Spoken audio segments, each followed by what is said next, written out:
Dr. King once said, before we reach the majestic shores of the promised land, there is a frustrating and bewildering wilderness ahead. We must still face prodigious hilltops of opposition and gigantic mountains of resistance, but with patient and firm determination, we will press on. So I don't know about you, CBC, but the future rewards those who press on. With patient and firm determination, I'm going to press on for jobs. I'm going to press on for equality. I'm going to press on for the sake of our children. I'm going to press on for the sake of all those families who are struggling right now. I don't have time to feel sorry for myself. I don't have time to complain. I'm going to press on. I expect all of you to march with me and press on. Take off your bedroom slippers. Put on your marching shoes. Shake it off. Stop complaining. Stop grumbling. Stop crying. We are going to press on. We've got work to do. CBC, God bless you. And God bless the United States of America.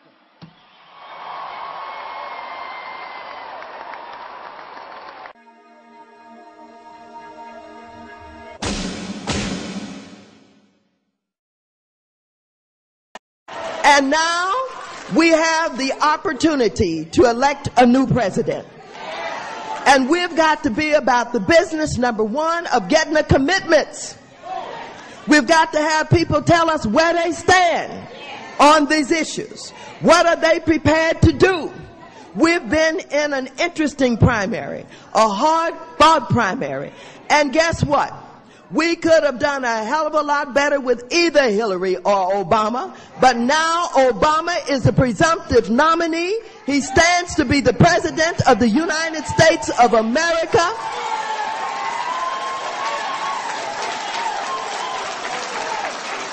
This is historic.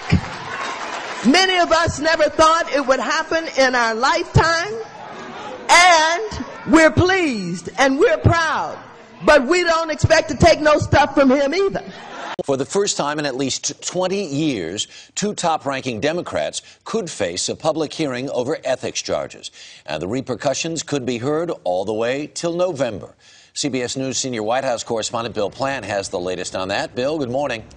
Good morning, Harry. That's right. It's bad news for Democrats on the verge of the fall campaign season.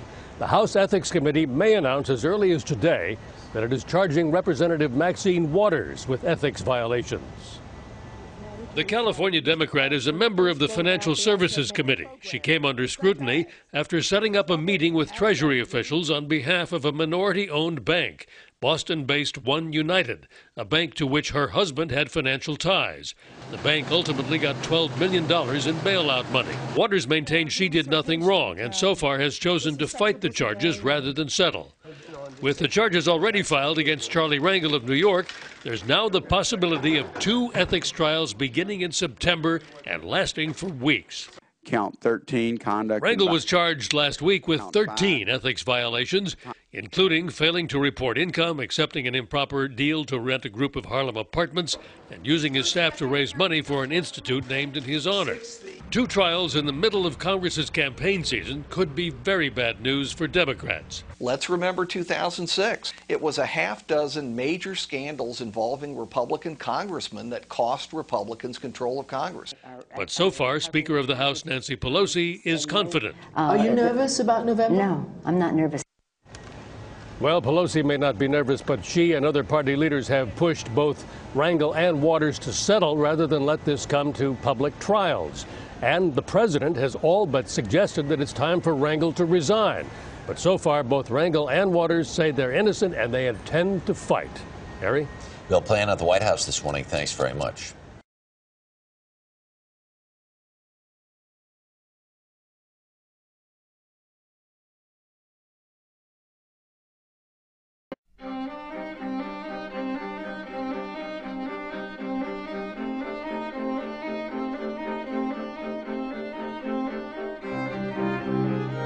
Friday, the biggest bailout in US history was estimated to be in the region of $500 billion. 2 days later, and that figure has risen by $200 billion.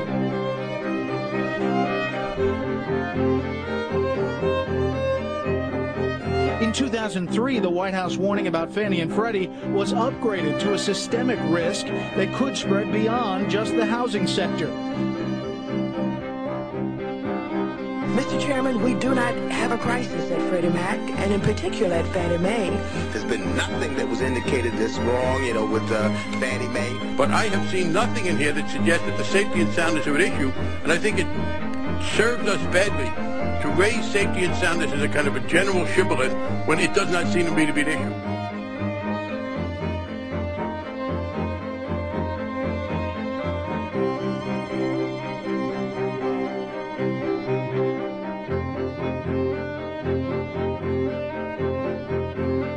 In 05 and 07, we tried to rein in Fannie and Freddie, and I don't think we should talk about that.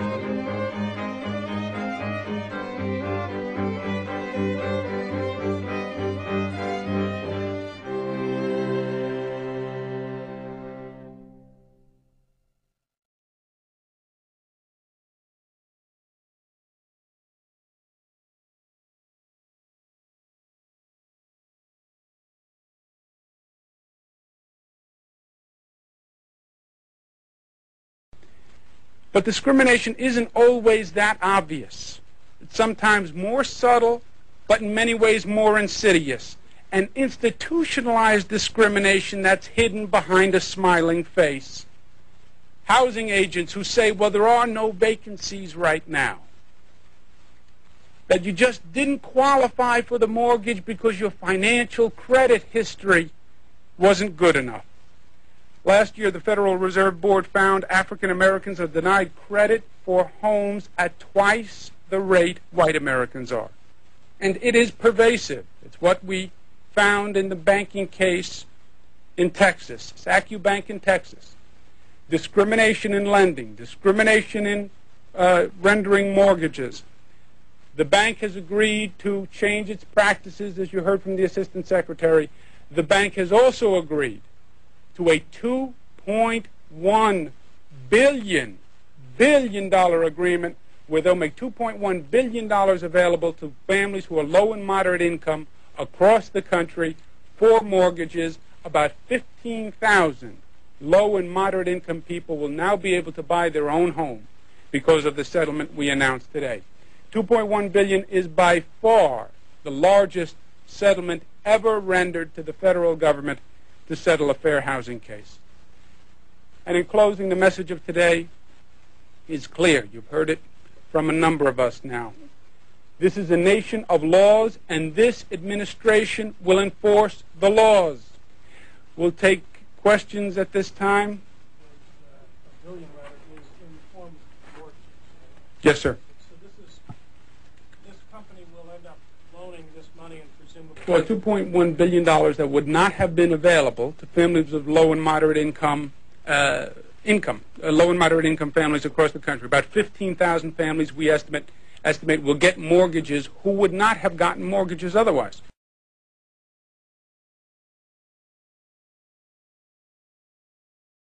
But aggressively to take a greater risk on these mortgages, yes. To give families mortgages who they would not have given otherwise? Yes.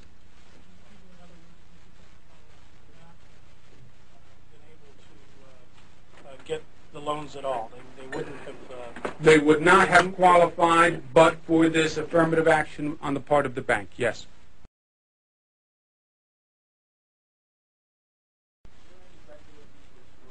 Minorities are represented in that low and moderate income group? It is by income, and is it also by minorities? Yes. With the $2.1 billion lending that amount in mortgages, which will be a higher risk, and I'm sure there'll be a higher default rate on those mortgages than on the rest of the portfolio. That is the remedy that we sought, and the remedy that I would prefer. 15,000 families. This is of a scope so beyond anything that we've really done in the past. We had one settlement just a couple of weeks ago, which was part and parcel of this, which is in the range of about $1 billion. But after that, the closest settlement was $300,000, $400,000, $500,000. So this is of a scope that much surpasses anything we've done in the past.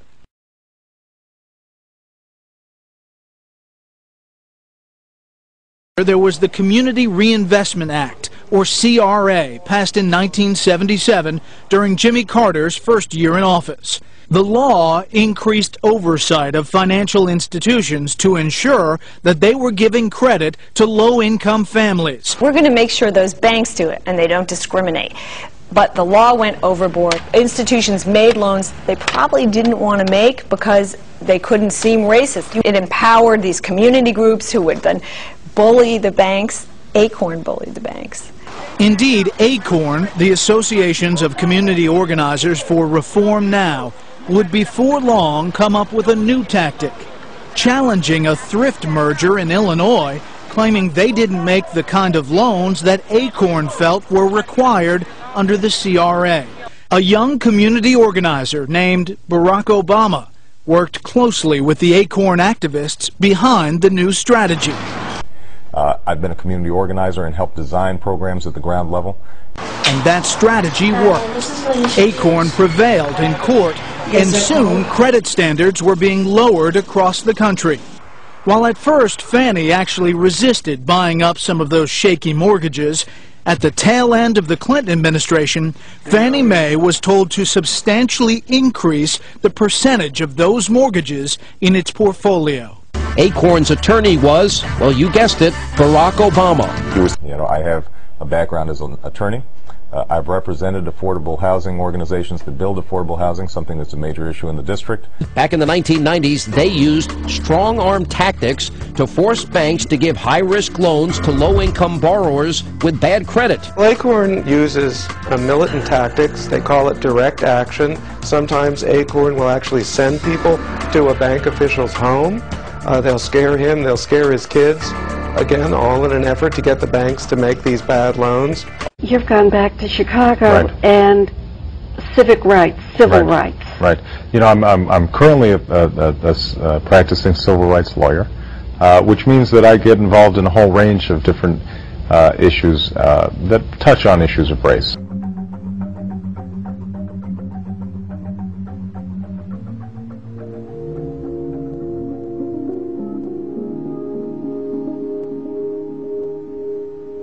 We look at the subprime mortgage fiasco that's taking place today. Subprime lending started off as a good idea, helping Americans buy homes who previously couldn't afford to. Financial institutions created new financial instruments that could securitize these loans, slice them into finer and finer risk categories, and spread them out among investors and around the country as well as around the world. In theory, this should have allowed mortgage lending to be less risky and more diversified. Who do you think is to blame for this current mortgage and credit crisis? Who do we see about that? Well, I think there are a lot of folks who have to take some responsibility. The original idea was a good one, which was, let's see if we can distribute risk more broadly and make it easier to provide loans to people who otherwise might not be able to get them. Now, up until then, Acorn has managed to fly below the radar, but their dangerous practices are coming back to haunt them and the rest of the country. The economic crisis facing the nation is due in large part to this disastrous decision by financial institutions Fannie Mae and Freddie Mac to buy up risky loans from small banks. But it's groups like Acorn that force those banks to give out those loans in the first place. What do you think of the Acorn scandal, and how do you think it will affect the election? The Acorn scandal is a big one. Acorn has received over $760 million in fees alone. This is what we know about, and there's a lot of stuff that's still kind of bubbling up to the surface. But here's an organization that essentially helps strong-arm a lot of banks into making loans to people who couldn't pay them off, so the so-called ninja loans, no income, no job, no assets. At the heart of what has kind of brought about the financial collapse is this rather unconventional idea that we would just loan money out if a person had a pulse.